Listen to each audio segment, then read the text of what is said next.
Hello everyone, আজ পুরীতে আমাদের তৃতীয় দিন। আমরা বিকেলে বেরিয়েছিলাম লাইট হাউসে সমুদ্র দেখার জন্য। বিশ্বাস করো, লাইট হাউস থেকে সমুদ্রটা কি সুন্দর লাগছিল। আর লাইট হাউসের ভিতরে ছিল একটা ছোট্ট পার্ক। আমি আমার বাবার হাত ধরে লাইট হাউসের দিকে যাচ্ছিলাম।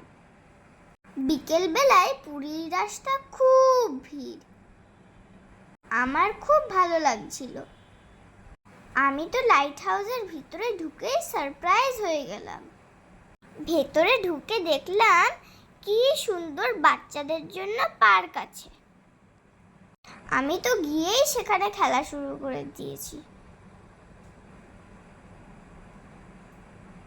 তারপরে লাইট হাউসে ওঠার জন্য আমরা সিঁড়ি দিয়ে উঠে গেলাম।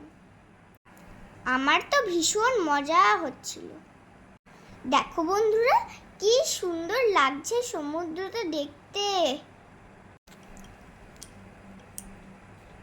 কত সুন্দর আর বিশাল বড় সমুদ্র। চলো বন্ধুরা, এবারে আমরা সমুদ্রের কাছে যাব। থ্যাংক ইউ বন্ধুরা।